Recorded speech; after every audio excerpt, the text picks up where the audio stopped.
Now, you know, at the end of each of these modules, we have a little bit of a recap just to make sure that we're clear on what we saw. So now is the time to sit down and pay attention and not click on to the next module. Now, if you can recall all the way back to the beginning, we started off by checking the status of SE Linux. And we could do this with the SE status command, nice and simple. But we could also use get enforce. If we just use get enforce, it will just tell me whether we're enforcing or permissive. It could also show, of course, if we were disabled. But with SE status, it shows me my current status and that which is set within the configuration file. If I wanted to make a change during the runtime of the machine, set enforce 0 would set it to permissive, so we allow anything to happen but we log errors. If I set it to 1, then we're in enforcing mode, and in that mode we both enforce our SE Linux policy as well as just logging it. When we look at SE status and it shows us the mode that's set in the config, that really becomes our default, and we can change then the default mode through etc SE Linux and the config file. We can also go through and start checking the SE Linux labels, and especially important, understanding the context, which is really the type value that we read. And we could do this looking at files using ls minus capital Z, and to be honest, it's just that capital Z that we carry on through. So we've got ps for looking at processes, so ps minus Z and our process ID, and we can go through and look for a user ID minus Z, but it has to be the current user. We can't use it in combination with the ID minus U to look at a different user account. We then started taking a little bit of a look at the logs and some of the commands that we could use both to read the logs and also going through changing the context of our objects.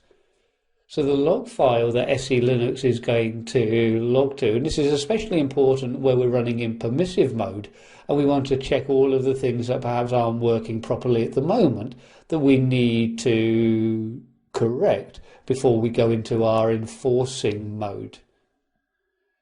We can go through and search for any AVC event, so our access vector control. So AU search is our tool. The module we're looking for is AVC. But we could also then add in the option -TS and recent just to show us occurrences within the last 10 minutes. So if we know we've just started up a server and we want to go through, or service, and we want to go through and check for any errors, then the recent option is going to be very useful to us.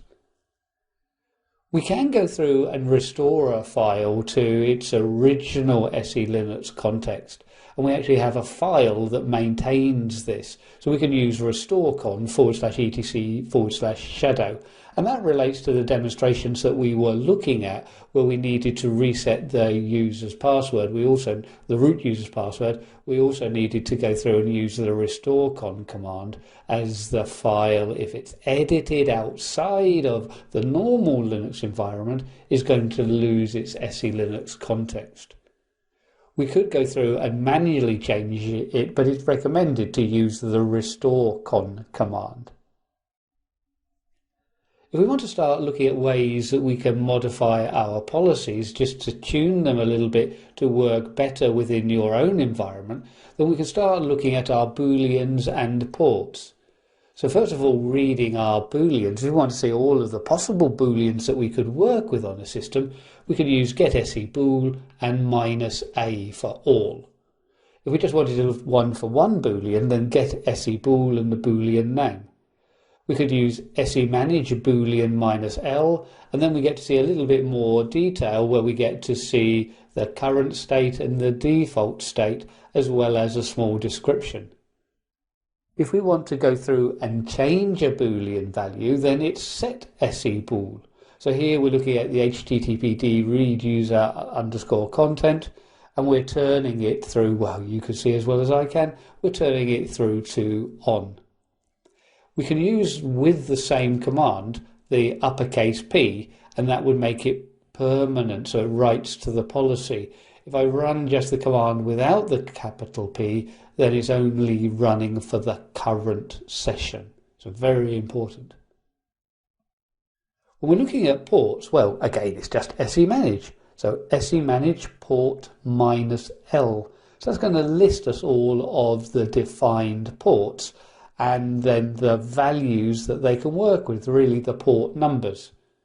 If we want to add in a port number, we can use an semanage port minus AT, so A for add and T for type, so SSH port underscore T, and we can then add in the TCP port here, 1111. Now I know in demonstrations I use 2222, but just for ease to fit on the slide, 222 went to another line, so 1111.